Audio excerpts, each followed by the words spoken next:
नमस्कार मित्रांनो, आपण आता 400 पंपाची वायरिंग करू अगदी सोप्या पद्धतीत. तर ही जी वायर दिसते दोन अलीकडे लाल आणि हिरवं, हे इंडिकेटरची वायर आहे दोन्ही. याच्यानंतर जे दोन्ही आहे ती बॅटरीची वायर आहे आणि दोन चार्जरची वायर आहे, पिवळं आणि लाल.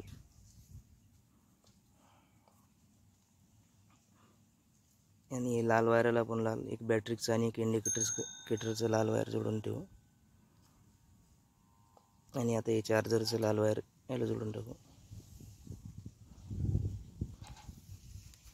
आणि याच्यानंतर हे पाण्यातल्या मोटरचं एक लाल वायर आहे, ती सुद्धा लाल वायर घ्यायचं, ती लाल वायर कनेक्शन करायचं.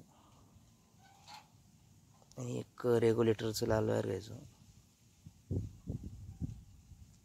त्याचं कनेक्शन करून घ्यायचं. पूर्ण जेवढे काही लाल वायर आहे तेवढे एकत्र करायचे आणि त्याला पॅक करायचं.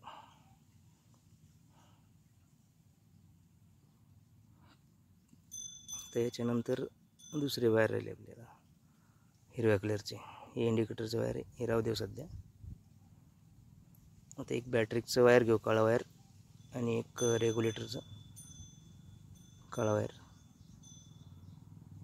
काळा नाही, काही रेग्युलेटरला हिरवं सुद्धा येतं, काहीला पिवळं सुद्धा येतं.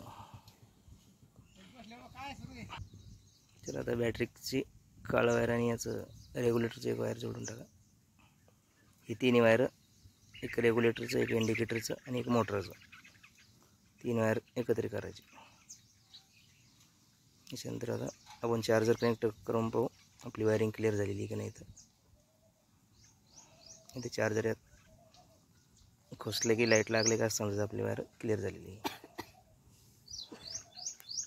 तर हा लाईट लागलेला याच्यात हिरवा कलरचा, ठीक आहे.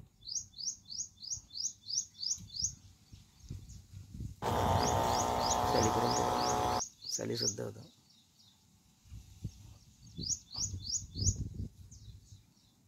तर त्याला चिकट टेप मारून घ्या पॅक, म्हणजे यात पाणी गेलं की फॉल्ट नाही झाला पाहिजे.